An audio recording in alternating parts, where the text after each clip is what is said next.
Hey, Chirag, how's it going, buddy? Hey, Sine, good man. How's it going? How's your week?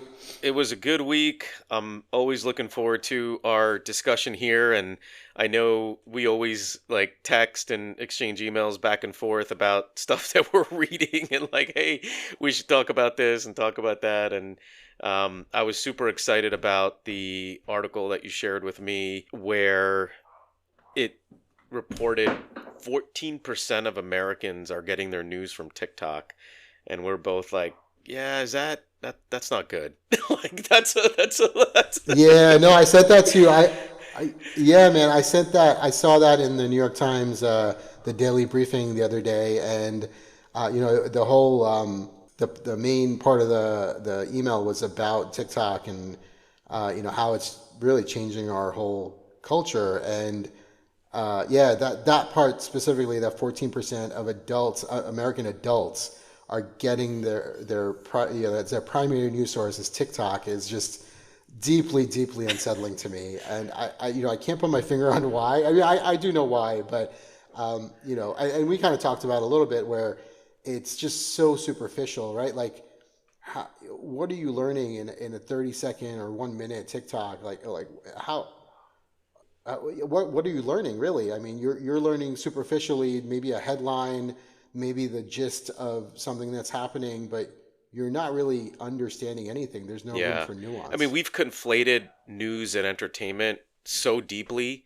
that I don't think I I don't think we know the difference anymore. Like society doesn't know the difference between what's news and entertainment. It's all Yeah, just one giant, you know, uh, uh, economy or not even economy, but like one giant product that is under the guise of educating you and giving you news, but really is just a marketing product at the end of the day. It's content that is yeah, built and delivered through sales and advertisers, and it's like just give the people what they want. And it's not based off of right. education, it's not based off of progressing thought or building a educated and informed society. It's based on, well, how do we monetize the consumers out there, and what do I do to get them to pay attention to what I have to say? And we'll come up with every single angle that we can to get your attention. And it could be pure, comedic, it could be intellectual, it could be news, if you will. And I think that's a big part of why we got here. Right. And it's all about the algorithm, right? It's all about everything is targeted for the algorithm. So it gets, I don't want to say it, but it's like almost dumber and dumber. Like all the content, it just gets dumbed down to the point where it's all about what the algorithm will pick up and advertise or will broadcast to the audience and get the most views and No most question. clicks, right? Yeah, there's no question. Yeah, and I just want to say, I just want to preface this a little bit because when I texted you, I said, at the risk of us becoming two old men yelling at the sky, and so I just want to say that, like, I don't want to be that, I consider myself an open-minded person. I'm always into new technology, but I think this is different. There's something inherently different about how TikTok and social media is changing our culture.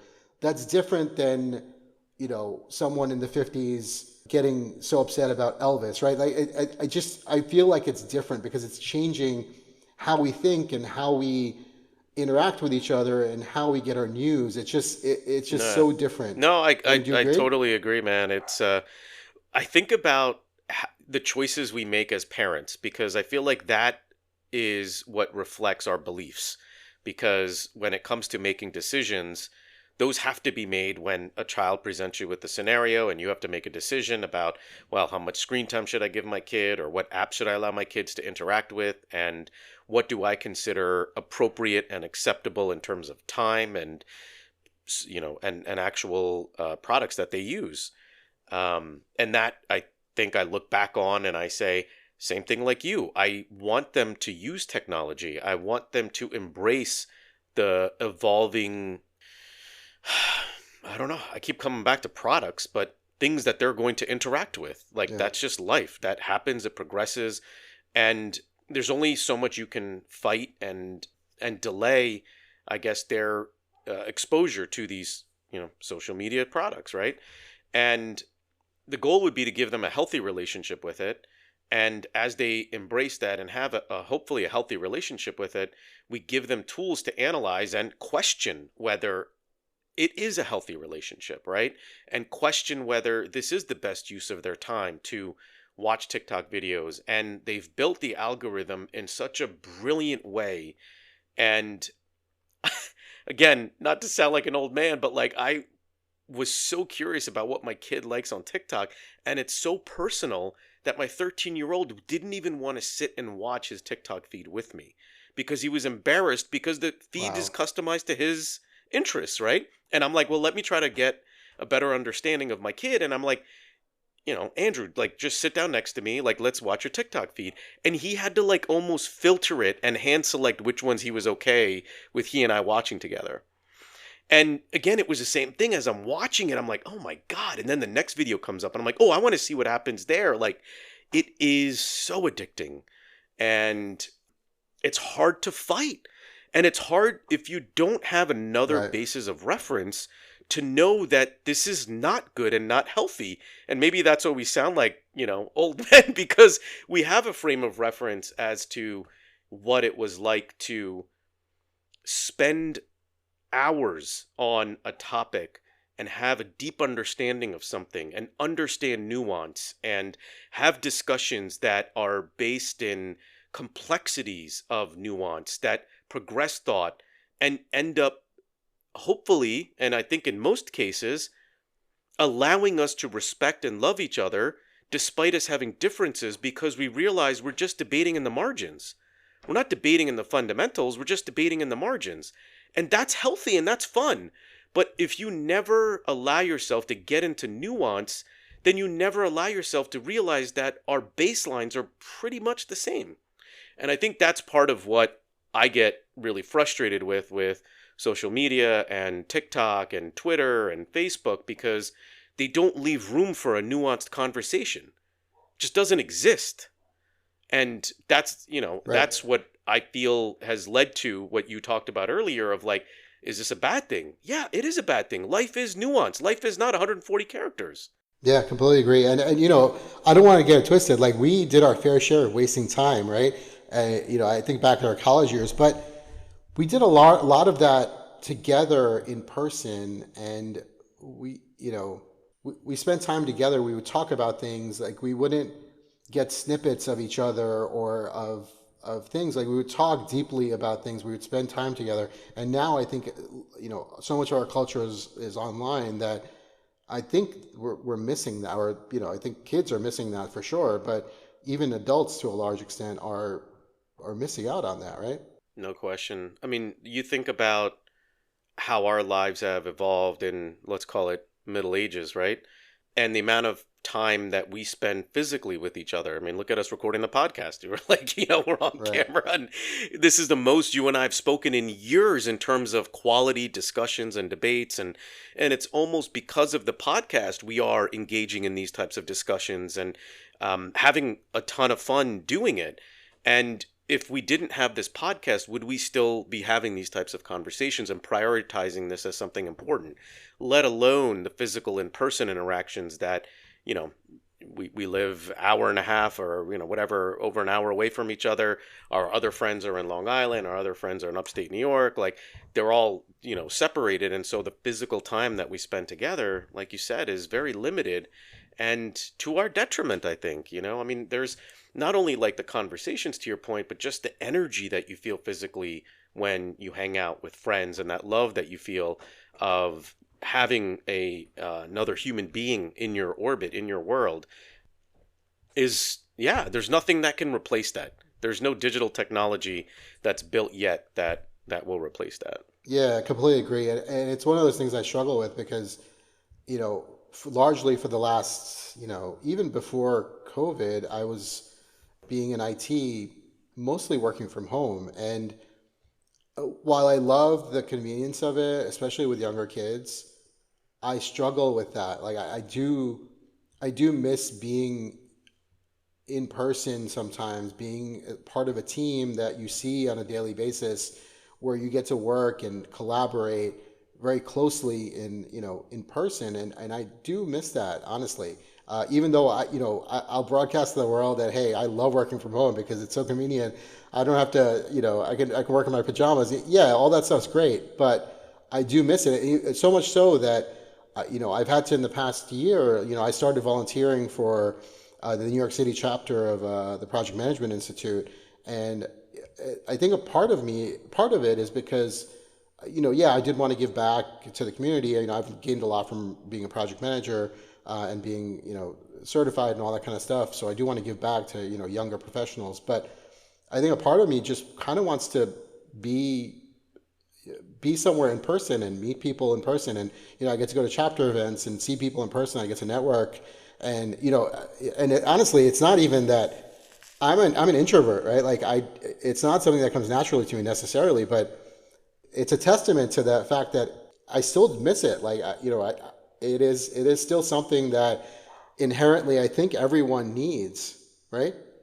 Yeah, let me ask you a question on that. When Yeah. you either looking back or even recently, when you look at the time that you spend working remotely versus the times that you've worked in person, had colleagues around, I mean, compare and contrast it in terms of happiness, in terms of productivity, in terms of output, like in terms of just your, your emotional state. Like what have you noticed things? Like what have you noticed? It's hard to quantify. I mean, I'll be honest, commuting's a drain, right? So I do not really miss commuting, but I do miss the collaboration, and you know, I think you gain, like you were saying before, you gain a certain kind of energy being around people, right? So while there's a trade-off, because I think commuting does kind of take some energy out of you. I think you gain some of it back when you're in person and interacting with people, for sure. But in terms of Yeah. like happiness, I don't know. And it's also, the other part of it is different stages of life, right? Like I can see myself in my 20s, I loved being in an office, right? And I don't think back in the late 90s, early 2000s, that wasn't, working from home wasn't really an option. That was not part of the corporate culture in New York, right? Or in our Hmm. area. So it wasn't really an option, but I did enjoy it because when you're young, you want to be around people, you want to go out after work for happy hour, like that's just part of being young, and in my case, it being working in New York City, it was a lot of fun. Like I made so many lifelong friends in my 20s, being working in New York, and meeting people at work and going out. Like you get to know people intimately that way. So it's different. And then now I'm middle age, yeah, and I have younger kids, so it is convenient for me to be able to see my kids every day. Drop them off at school, pick them up, spend time with them, work on them with their home. I can take breaks from work and spend time with them. So it's hard to say, oh, that's all bad, because no, that's great. I really enjoy that, and I don't take that for granted at all. But a small part of me does miss, like I said, does miss being in person, being part of a team, and collaborating in person with people. Yeah. Uh, Similar experience from my side of things. I think I do. For me, the energy in person is palpable. My mood is directly reflected of being more positive, of being happier. I just smile more because I feel like if I'm in a room with other people, I want to bring them joy and happiness, and so I smile more. And one of the weird things that I found myself doing, and maybe it's because of being fully remote in my job, I talk to like random people like that I just see now, and I just say hi, I say hello, I just like ask them how they're doing. Like my family always gets embarrassed, like if we go out to eat, like I'll talk to the servers, just like be friendly, and like compliment people more. And I'm getting more out of putting positive vibes out in the world just from myself. And maybe it's because I miss and doing that around people in the office. maybe. But Yeah.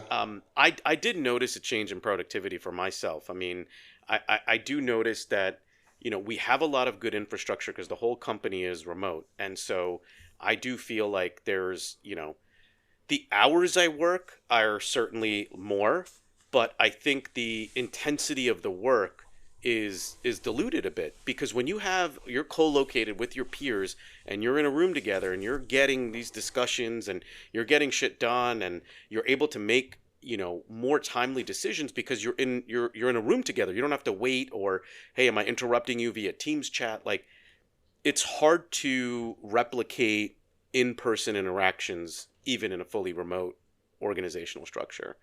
um, and I think you need it. I think you need Yeah. it. That's the only way you build relationships. It's, and when you build relationships, you feel a higher sense of accountability. And then when you need to call in favors and you need to say, hey, like, we've got this massive deadline and we got to all just kind of chip in and all hands on deck, like, you have that relationship that is going to push people to, put in that little extra effort and drive towards victory, because you all feel like you're all in this together, which again is hard to do if you haven't been in person.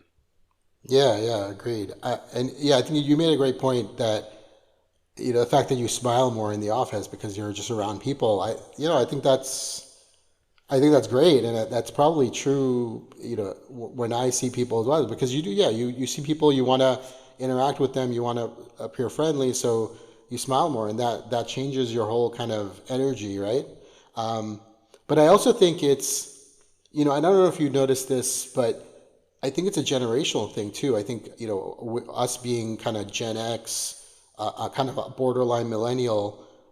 I think younger generations don't do that as much. Like saying hi to people in the office. Have you noticed that? Like where younger generations just don't talk to people randomly, or like don't say hi to people. Like I find that with my kids, where if we're out somewhere and I run into someone that we kind of know, they just won't talk. I just like, hey, can you say hi? Like, like, do you find that as well?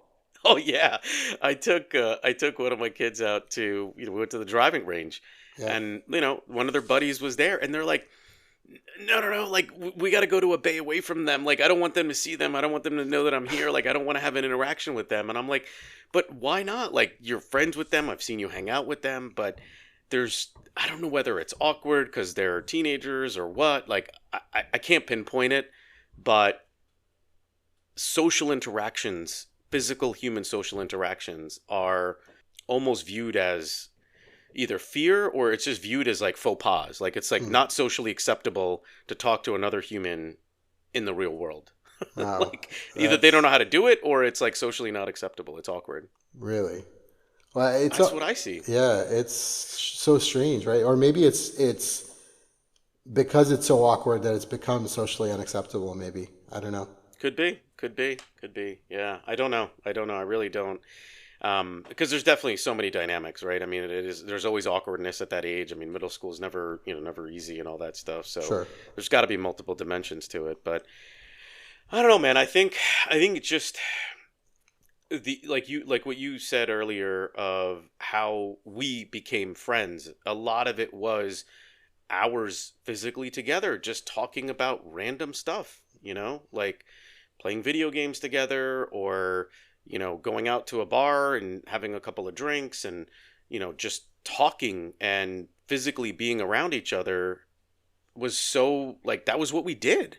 I mean, there was no, like, just, let's just, exchange Snapchats with each other, or like, share our world through Instagram, and that's how I know who you are. Like, Right. it just doesn't exist. That just didn't exist when we did, and it's just such a different world. And I don't know, it's like, because the masses are engaged through interactions through the digital channel, it's like you're considered an outsider if you want to have a physical human interaction. It's like anti. It's awkward because that's not what everybody's doing. You're going against the grain, and I don't know. I don't know if that's a battle that will win. I mean, I struggle with even how much to impress upon the importance of that with my kids, because I think it's important. I think it'll help them in their future life as they become adults, because I still think physical interactions is going to be a big part of your life. So the earlier you start, I think the better it's going to be. But who the hell knows, man? Like, I don't know if the future is going to be even more extreme with isolation. It could be. I Could don't be. know. Yeah, it's hard to say whether it's a trend in one direction or if it'll kind of or if it's a cycle, right? Where it's one way now, but it'll kind of cycle back the other way. I mean, I tend to think it's a trend in one direction, but I don't know. I would hate to think that that's the case because what kind of future are we looking at, right? Socially, where everything is digital and everything is, I don't know. I personally, I mean, the way we grew up, it seems dystopian, but Yeah, it seems like right. that's the way it's going. I don't know. I mean, we've got a data point of what, 2020 was a pretty significant data point of accelerating further isolationism. In so many ways, right? Geopolitically, I mean, not to go there, but Yeah, also physically, right? Like, I mean, we lived months without any, human interaction outside of your bubble, outside of, I mean, I guess there were pockets of society that did not shut down as much as others. Hospital workers, clinicians, right? Like they right. were still out there working, right? Like they were, essential workers for dealing with the pandemic. So I think their worlds were still, of course, I mean, severely interrupted, but in terms of being able to work remotely, yeah, that's not a thing that doctors were doing. They weren't working remotely. They were in the office, like, caring for patients. And I do wonder, like, how all these other sectors, I mean, we embraced work from home and we executed that way. And, you had your bubble of close knit friends, and we did that for months on end. And then we came out of it and, we realized how much, at least we did, joy and happiness there is in being around our family, being around other humans. And I even felt like I spent and made a lot more effort to reconnect with my friends and, you know, intentionally spend time with them and arrange outings to hang out with our friends and not take it for granted as much because again it does bring so much joy and happiness. So i I don't know. I think I think it is very innate to humankind to have physical interactions, and I think we'll continue to want that and desire that. I guess the question is going to be, what's the volume and diversity of those interactions going to be over time?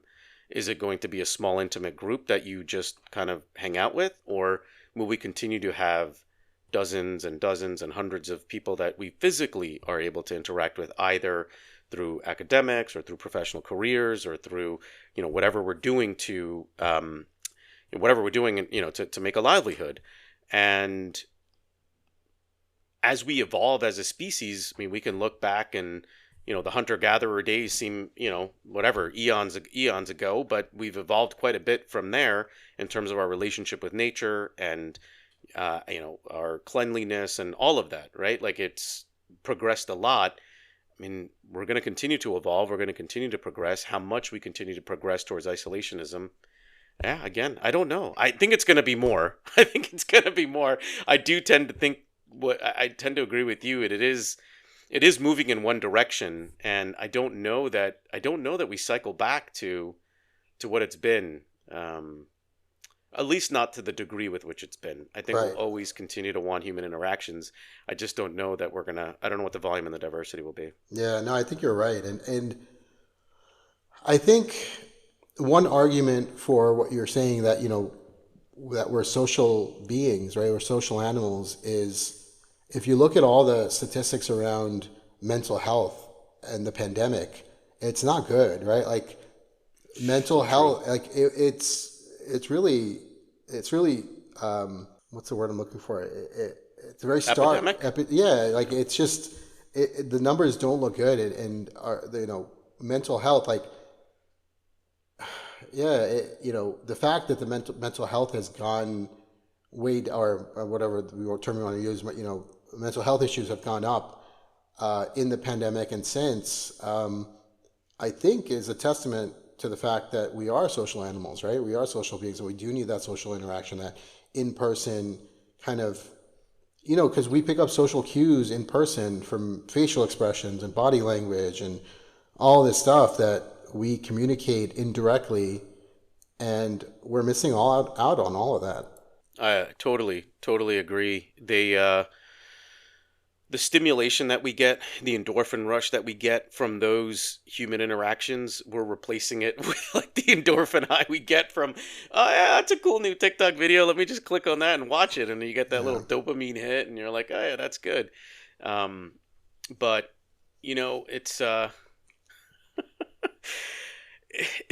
I'll tell you this, man. I'm laughing because I'm thinking about my own habits and I'm thinking about myself. And when like a neighbor calls me up and it's like it's like, hey, it's like Friday night and he's like, hey, let's go grab a drink, like let's go hang out, like let's catch up. And I'm like, oh dude, I've had a long week. Like I just want to sit and watch Netflix and like just go to bed. And how many times I make that choice instead of like putting my shoes on, putting my jacket on, and saying, hey, this is important. I need to go do this.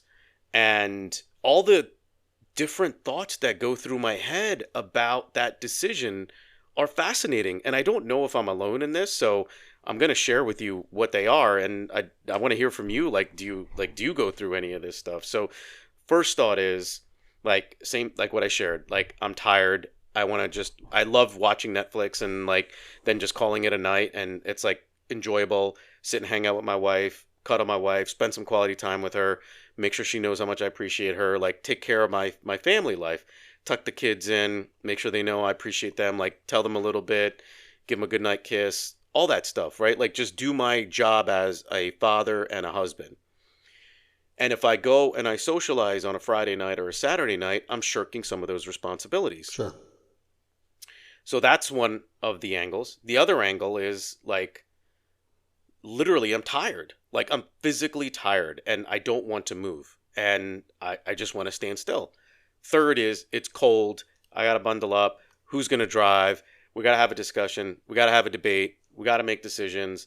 Like all that stuff goes through my head and I'm just like, nah, forget it. Like, Yeah, it's easier to just stand still. sure. On the flip side, I think of all these longevity studies that say the secret to longevity is having a strong support network, of having a sense of community, of having people around you. And that's what keeps you young. And then I start thinking, well, every time I go hang out with my friends, I do have a good time. Like, it is fun. We laugh, we joke, we I don't feel tired when I'm around them because same thing like we talked about, you put on a smile and you go out and you prove to yourself that you can do this. And then it's like, well, all right. Then the balancing act comes in of, well, have I done enough with my parental and husband responsibilities that like, all right, now the balance can shift back to myself socializing, going and having a good time. So I don't know if any of that made sense, man, but I No, know yeah. those are all things that I think about when it comes to fatherhood, husbandhood, and individuality of socializing and building your friends and your community. Yeah, no, that all makes total sense. So there's a couple of different things I want to talk about though. You sparked a lot of things. So one is I'm reading this book right now called Good Inside by Dr. Becky Kennedy, and it's really great because it's about parenting, but it's also just about relationships. And one of the really important things I picked up from it is, our kids don't necessarily listen to what we tell them, but they do pick up on cues in terms of how we behave, right? So one of those cues is self-care. So if you, and I'm not saying this in like a dickish way, like if you don't take time for self-care, they pick up on that. If you're always stressed and tired and you're not taking care of yourself, and that affects your relationship with your kids and with your family, they pick up on that, and then they don't learn to do self-care on themselves, right? So I think it is important. Obviously there's a balancing act, like you said, where you're not going out every night getting drunk, right? You do want to spend time with the family, obviously, but if you do take a night here and there where you're taking care of yourself, you're going out, making a social connection with some friends, and taking care of what you need, your own needs, I think that sends an important message to your kids that, hey, you know what? It's okay to take time for yourself. It's not always about sacrificing your time for others. Yeah, as important as that is, it's just as important to take care of yourself, right? So No I question. think that's important. So I don't think you should feel bad about that when you do go out. Um, the other thing is, when we were younger, we didn't think about being tired. Like, it was Friday night, you were going to go out, right? Like, you Yeah, could have it had, wasn't even a it debate. wasn't a debate. Like, you could have had the shittiest week imaginable where you had finals, or like you were just going out. So I Yeah. think that's an age thing, sure, right? But I think maybe it's a we didn't have the option of Netflix, right? Sure, there was TV on, but we had a handful of channels, maybe some cable. So it's not like, I don't know. Maybe we have that option now, so we're more, we tend to more, to take it more, maybe. Where we have Netflix, we have 50 different streaming services where we can go and watch anything we want.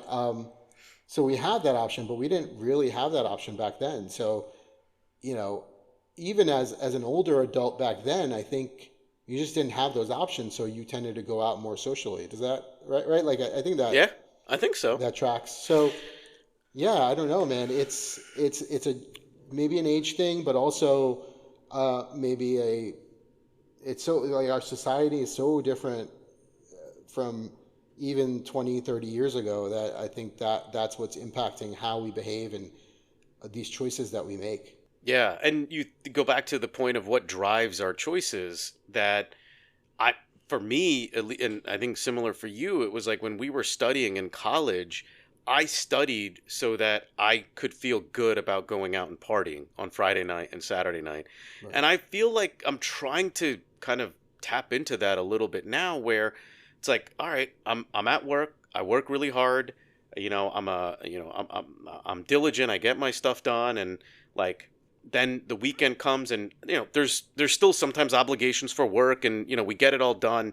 But like, yeah, if we're not showing our family that you earn the right to indulge in escapism and take care of yourself once you've done your responsibilities, then what's the point of doing all the responsibilities if you don't take care of yourself? Like, then it doesn't resonate. You don't get that, like, you know, uh, enjoyment from indulging in a pleasurable activity if you haven't earned the right to enjoy that pleasurable activity.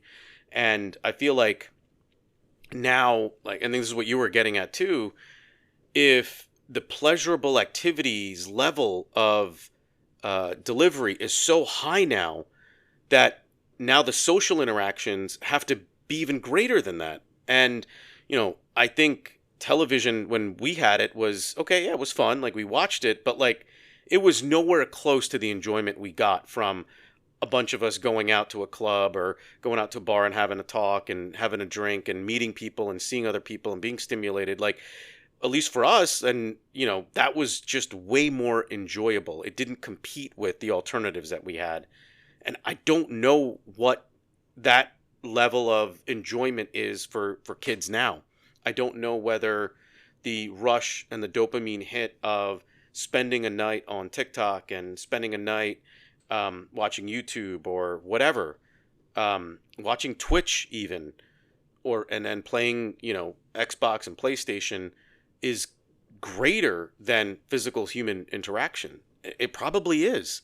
I mean, this is. I mean, I think it maybe we're again, like, this is just a sign of the times. But like, there's been examples where my kids will have friends over, and because they're playing a network game, they'll like break up and say, "All right, you guys go back to your home so we can play like Fortnite together."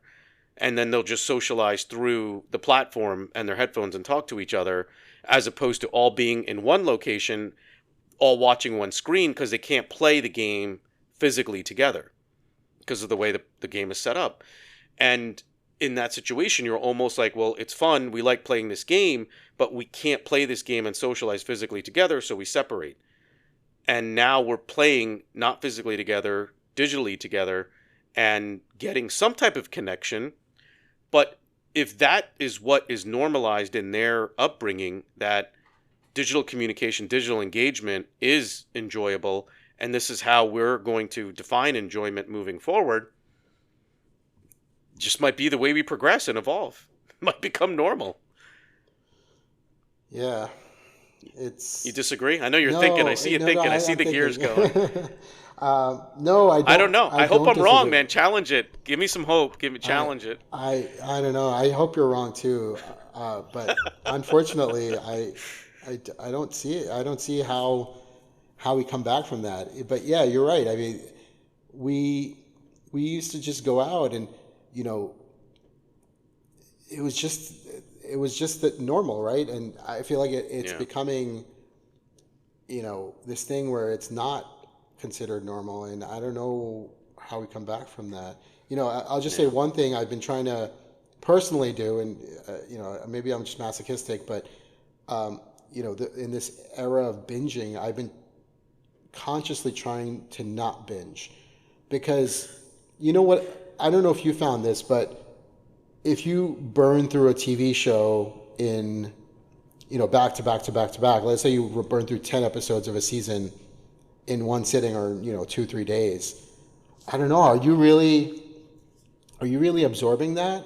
Like, whereas if you go back to something like the Sopranos, which you could argue was the kind of the beginning of the golden age of TV because it was such a high quality show. Oh yeah. We would it would the weekly showings were events. Like, people would gather and watch the shows together or watch the episodes together and discuss them, and you'd be talking about them for the next week, and you would absorb them, and you'd internalize them and you're ready for the next one. And then you know if you were to watch the Sopranos back to back, let's say 10 episodes in a row, I don't know, are you getting that?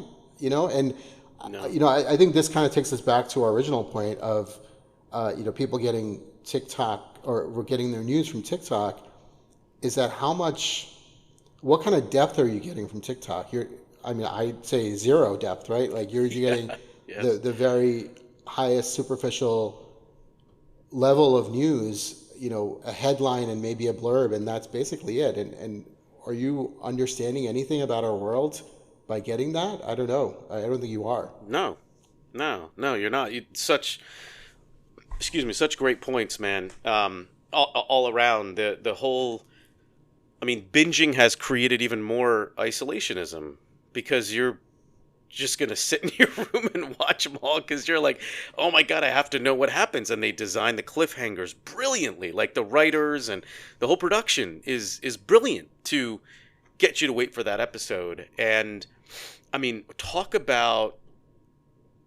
I mean, I know it's maybe overused, but like delayed gratification, we have taken everything that we lived with delayed gratification about. It's like technology has done everything they can to try to get rid of it. Yeah. And it's like this is definitely one example, right? Like, we had appointment television. Right. And the last show that I remember for appointment television like that was Game of Thrones. Right. I still remember that, right? Because it Yep. was such a popular show, but it was one of the last holdouts where they weren't releasing everything at once. They were still doing the weekly or bi-weekly or whatever. Like, every few weeks they were doing a release. Yep. And I remember thinking how it sucked. Like, I didn't want to wait. But it taught us that in this space, and we talked about this in Stolen Focus, like, the boredom, the space creates an analysis of the product, of the storyline, and you discuss that with your peers. And dude, that happened with Game of Thrones. Like, I remember coming into work and talking to my coworkers about the Yeah. last episode and analyzing it and what we liked and what we didn't like and all that stuff. And maybe it happens in a show that you binged, but it's not going to happen at the depth that it does at every single episode. You're going to talk more holistically about the whole show and maybe one specific episode after you've watched 10 of them. But like, that analysis in a deeper way is gone. The delayed gratification is gone. And the bias towards superficial dopamine hits continues. Yeah. And not only And, that, yeah. sorry to interrupt, but not No, only you're good. not only that, but I think knowing that a show is going to be released all at once, I think the creation process changes, right? Like, as the creators of the show, as the people who are working on the show, you can't help but target your story for that. So yeah, there's less depth. I feel like how much are you going to remember after watching 10 hours of a show all at once? Like there's no room for breathe. I feel like art needs to breathe, right? And maybe I'm being pretentious by calling TV art, but I think it can be. Um, Yeah. but it needs room to breathe. It needs room for you to process it and think about it, make connections, and you know see what it means to you. And I don't think you could do that if you're binging necessarily. I don't know. Um, Yeah. yeah, and I kind of want to jump back to the whole kind of superficiality of news, and we were talking about this right before we started recording, but thinking about that article I sent you made me think of a book I read earlier this year, which is a book called Crazy Horse and Custer, and it's an in-depth nonfiction book about the Native American leader Crazy Horse and General Custer, and it's a 600-page book or something like that in that range, and as I was reading it and as I finished it, I realized you know, I just spent 600 pages with these two characters, and the author does a phenomenal job of kind of drawing parallels between their lives, and you you you kind of learn about them, and you feel like you know them so intimately, and that can only come from having read about them so intimately, so many details of their lives, and you could convert that into maybe a 1 hour podcast or a half an hour YouTube video, right? I'm sure maybe people have, but I don't think you gain that understanding of their lives, and and not only their lives, but I'll just say also I learned a lot about history, about U.S. history. Having read that book, you learn about the railroads and how the Western expansion happened, and there's so many kind of ancillary details of that time period from the late 19th century that you wouldn't learn otherwise. Like, yeah, you could maybe read a synopsis of the book and know what happens in their lives, but there's so much more to it than that, right? And I think we're losing out because I think people do more often than not turn to YouTube videos, turn to documentaries even, and you know I would argue, we talked a lot about stolen focus in one of our previous episodes, and there was that documentary, The Social Dilemma. But I don't think you're getting the same. You're not internalizing the lessons that are taught. You're not learning the same. I keep saying the word depth, but I think it's true. Like you're not getting the same Hmm. depth of knowledge and of understanding that you would from, say, reading a book or having something that you've studied. I think you're getting a lot more from that. I don't know. I just rambled, but I don't know if I that agree. made sense. No, you're good. No, man. So as you were talking, I started thinking of the balance that has to occur. And I think if we accept and concede the level of involvement social media has in our world as, hey, like, cat's out of the bag, it's here.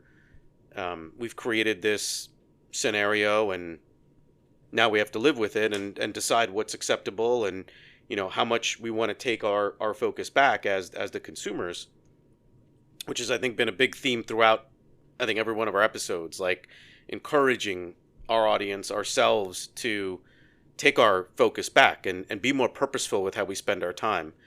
And I think that's the same message with everything that we're saying, that, okay, TikTok and that, it all has a place.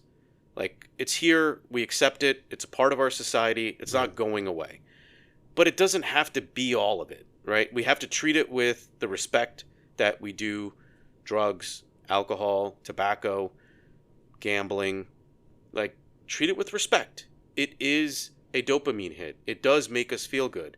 But it also, I think, comes at the expense of productivity, of critical thinking, of understanding nuance, of the beauty in human connection. And if we get too caught up in that world of TikTok and Facebook, and let's just call it all social media, we lose the beauty of the human world that exists around us. And reading a 600-page book, reading any book really that allows you to go into another world that the author has spent so much time in painstaking detail writing and explaining is a beautiful thing. That's a gift that that author is sharing with their audience that took them a lot of time. Not to say that TikTok videos don't take a lot of time, I'm sure they do, but their purpose is not the same as what a book does. And we need long form content. We need long form discussions so that we get into nuance and we can get into the beauty of what nuance gives us, and we continue to evolve thought, complexity to get to a more progressive society. And why do we need to get to a more progressive society? I think because if we don't, nature hates a vacuum, and vacuums get filled by good actors and bad actors. And if you have bad actors that are filling a vacuum with unethical, immoral, too selfish means and objectives, then you're not going to be able to thwart that, right? And again, some things don't start off as malicious. Social media did not start off as malicious. There Right. were good people wanting to do good things, wanting to build products. I mean, one was just a nerd that wanted to make friends in college, right? Like that's how it started. Yeah. And then it was like, I want to connect the world because it sounds like a noble mission to connect the world. I don't think it's malicious, but it had these unintended consequences. And so, okay, how do we balance that? Well, we have to have conversations like this. Like, this is what it's going to take. It's going to take time. It's going to take effort. It's going to take energy. But we have to take it back. And when I say take it back, it means get into nuance. That's what we mean by question everything. Like, it's not intended to be like conspiracy theories or any of that. It's intended to be purposeful with your time and be thoughtful with your time and make sure you're spending it in productive ways. And by productive ways, it means enriching your life as well as enriching other people's lives. Because at the end of the day, we're way more similar than we are different.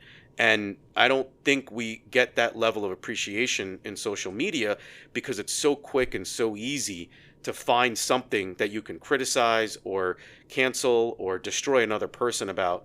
It's easy. It's easy to do, and we fall for it and we do it, and we have to fight that urge, and we have to be a little bit more interested and appreciative of nuance. Wow, Yeah. I preached a little. So No, no, no. All good, man. I completely agree with you. And, I think another thing I'll add on is maybe be mindful, right? I think I'd encourage everyone to just be mindful of these tendencies that we have because it is so hard to push back on it, right? I mean, it's innate in us to want to chase the dopamine hit, and it's so easy now to pull out your phone and just doom scroll.